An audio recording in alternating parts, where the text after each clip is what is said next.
प्रदेश का number 1 Hindi news channel news 18 India और मैं हूं आपके साथ अनुपमा झा। शुरुआत कर रहे हैं सबसे बड़ी खबर के साथ जो हिमाचल प्रदेश से सामने आ रही है। हिमाचल प्रदेश में मचे हुए सियासी घमासान पर इस वक्त की सबसे बड़ी खबर आ रही है। हिमाचल सरकार लगातार अयोग्य विधायकों के संपर्क में है। चंडीगढ़ के एक होटल में मंत्री विक्रमादित्य सिंह ने सस्पेंड किए गए विधायकों से मुलाकात की है। सीएम सुक्खू ने कल ही इस बात के संकेत दिए थे कि अयोग्य विधायकों के वापसी के दरवाजे खुले हुए हैं। सबसे बड़ी जानकारी आपको दे रहे हैं। देखिए 6 वो विधायक जिन्हें अयोग्य करार दिया गया स्पीकर की तरफ से, अब मान मनोबल की कोशिशें लगातार जारी हैं।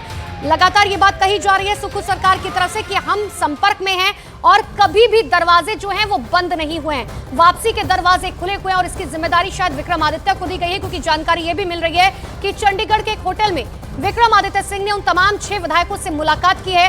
अब क्या ये जो अयोग्य विधायक हैं ये वापस कांग्रेस का हाथ साथ देते हैं या नहीं देते हैं, देखने वाली बात होगी। लेकिन इन सब के बीच में बड़ी जानकारी आपको ये दे रहे हैं जहां पर अयोग्य विधायक से विक्रमादित्य सिंह ने जो है मुलाकात की है। तो देखिए सियासी पारा लगातार बढ़ता हुआ हिमाचल प्रदेश का। हालांकि अब ये देखने वाली बात होगी कि आगे क्या कुछ होता है। सीधे ले चलते मेरे से होगी शिमला से राजेंद्र शर्मा मेरे साथ बने हुए हैं। राजेंद्र, ये जानकारी निकलकर सामने आ रही है कि एक होटल में विक्रमादित्य सिंह ने उन तमाम 6 अयोग्य विधायकों से मुलाकात की है। क्या जानकारी आपके पास? हाँ बिल्कुल अनुपमा, हिमाचल की राजनीति में बड़ी हलचल अब फिर से तेज हो गई है। बागी विधायकों को लेकर उनके साथ कैबिनेट मंत्री विक्रमादित्य सिंह से मुलाकात की खबरें निकल रही हैं और ये अब माना जा रहा है कि अगर वो सरकार की तरफ से भेजे गए हैं, विक्रमादित्य सिंह मुख्यमंत्री की तरफ से भेजे गए हैं, तो फिर उनको मनाने की कोशिश हो सकती है। लेकिन दूसरी तरफ अगर विक्रमादित्य सिंह खुद गए हैं, व्यक्तिगत स्पॉट पर गए हैं, तो फिर उनके मनाने की तरफ दूसरी तरफ भाजपा की तरफ कहीं मूव तो नहीं बढ़ रहा है, ये भी अंदेशा जताया जा रहा है अनुपमा। तो फिलहाल हिमाचल की राजनीति में कुछ भी हो सकता है।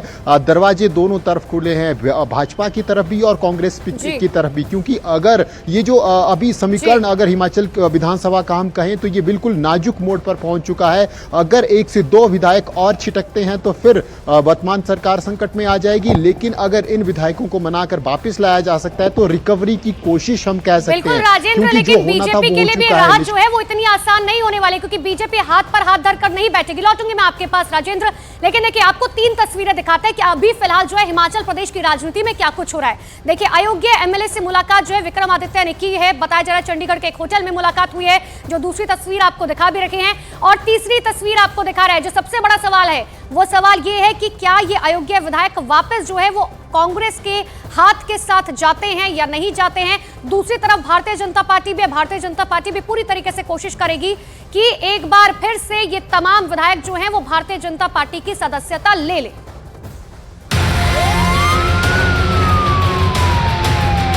और इसी बीच एक और बड़ी खबर आपको बता दें, सीएम सुखविंदर सिंह सुक्खू ने कल ही दिए थे निलंबित विधायकों में कांग्रेस की वापसी के संकेत।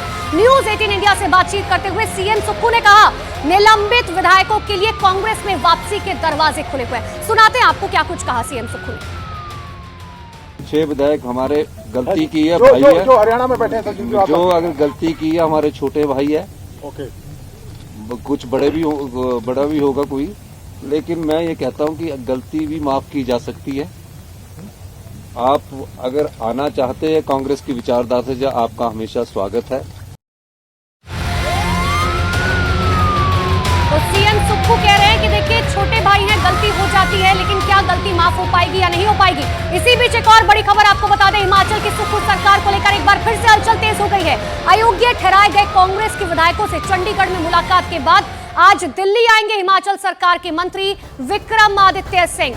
दिल्ली में विक्रमादित्य की मुलाकात पर अभी स्थिति हालांकि साफ नहीं है कि आखिर मुलाकात जो है आलाकमान से होगी या नहीं होगी। लेकिन इन सब के बीच में आप ये समझिए हलचल काफी तेज हो चुकी है। कल एक तरफ चंडीगढ़ में जो है विक्रमादित्य सिंह ने उन तमाम विधायकों से मुलाकात की है जिन्हें अयोग्य ठहरा दिया गया है, और अब ये जानकारी आ रही है कि आज विक्रमादित्य जो है वो दिल्ली पहुंच रहे हैं। हालांकि आलाकमान से मुलाकात होगी या नहीं होगी, देखिए 2 तस्वीरें आपके सामने। एक तरफ चंडीगढ़ में मुलाकात, क्योंकि राहुल गांधी जो है वो फिलहाल भारत जोड़ो न्याय यात्रा पर है, तो ऐसे में राहुल गांधी से तो मुलाकात जाहिर सी बात है कि नहीं होगी विक्रमादित्य की। लेकिन क्या प्रियंका गांधी, सोनिया गांधी, इन सब से मुलाकात होती है, मल्लिकार्जुन खड़गे से मुलाकात होती है, कांग्रेस का जो शीर्ष नेतृत्व है उनसे मुलाकात होती है या नहीं। लगातार मेरे से होगी शिमला से राजेंद्र मेरे साथ बने हुए हैं।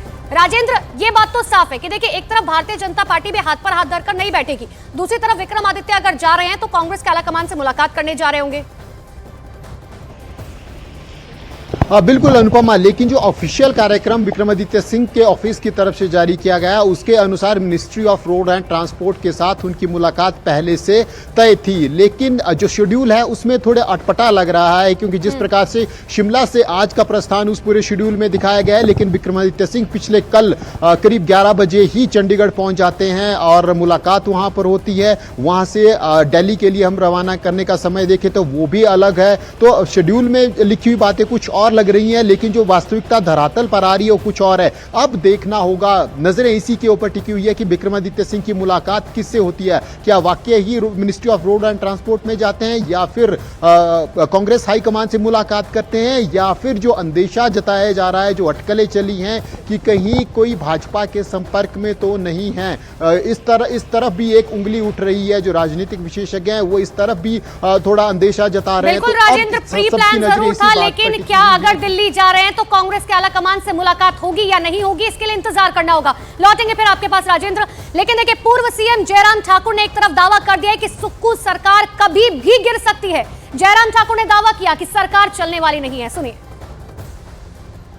कि मेरे हिसाब से तो सरकार रहेगी तो चलेगी नहीं, लेकिन हालात इस प्रकार से अब अपने आप पैदा कर दिए हैं कि अब रहेगी भी तो भी इस पर बहुत बड़ा प्रश्न है। हालांकि हिमाचल की बात करें तो वहां लगातार बदल रहे सियासी घटनाक्रम पर प्रतिभा सिंह ने कहा कि ये वक्त कांग्रेस के लिए बहुत ज्यादा कठिन है, सुनिए।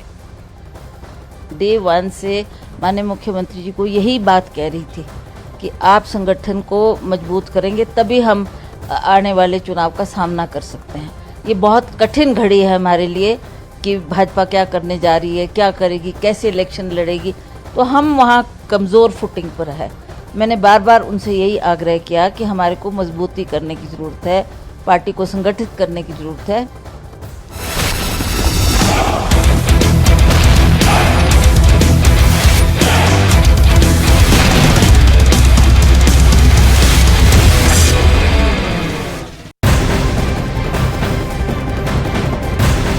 और अब बात कर लेते हैं लोकसभा चुनाव की। लोकसभा चुनाव के लिए भारतीय जनता पार्टी अपने उम्मीदवारों की पहली लिस्ट कुछ ही देर में जारी कर सकती है। सबसे बड़ी खबर इस वक्त की आपको बता रहे हैं, इस लिस्ट में बीजेपी के बड़े चेहरों के नाम शामिल हो सकते हैं और बड़े बड़े चेहरों का पत्ता कट सकता है।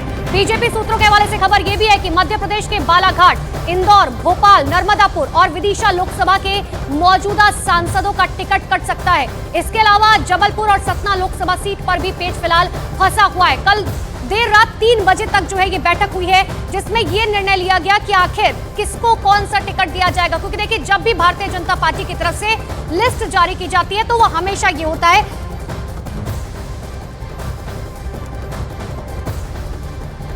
तो देखिए टिकट किसका कट सकता है, किसको टिकट मिलेगा, इसके लिए थोड़ा इंतजार करना होगा। मेरे सहयोगी अमित लगातार मेरे साथ बने हुए हैं। अमित, हर बार हमने देखा है कि भारतीय जनता पार्टी की तरफ से जब लिस्ट जारी की जाती है कुछ चीजों पर फोकस किया जाता है, चाहे वो महिलाएं हो या युवा हो।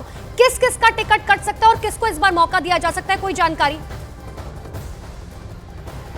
देखिए, करीब 20 से 25% अभी ये लिस्ट जो जारी होगी 120 से 150 जो सांसद हैं उनके उम्मीदवारों की लिस्ट, तो उसमें से 20 से 25% सांसदों का टिकट उसमें से कट सकता है। और अभी जो ये सीट है मूलतः उन सीटों पर घोषणा होगी जहां पर बीजेपी हारी थी, पहली चीज। दूसरी चीज, जहां पर बीजेपी को लगता है कि इसके लिए फर्टाइल ग्राउंड है, इसका मतलब कि तेलंगाना, पश्चिम बंगाल, उड़ीसा जैसे राज्य जहां उसे सफलता तो मिली थी लेकिन उतनी सफलता नहीं थी। उत्तर प्रदेश बहुत अहम है, सबसे पहले वहां पे बैठक हुई, उसके भी 30 उम्मीदवारों का और ज्यादातर पश्चिमी उत्तर प्रदेश के उम्मीदवारों का ऐलान होगा। तो सिलसिलेवार तरीके से देशव्यापी रणनीति बनाई गई है, नए चेहरों के साथ, आत्मविश्वास के साथ और एक अनुभव को भी तरजीह दी गई है। पीएम मोदी के सामने इस बैठक का अगर हम लब्बो-लबाब कहें अनुपमा, या फिर हम कहें सबसे महत्वपूर्ण चीज, पीएम मोदी की नजर से हर एक उम्मीदवार का नाम गुजरा और उन्होंने अपने स्तर पर उम्मीदवारों का आकलन किया कि कब हमें इसको उतारना है मैदान में।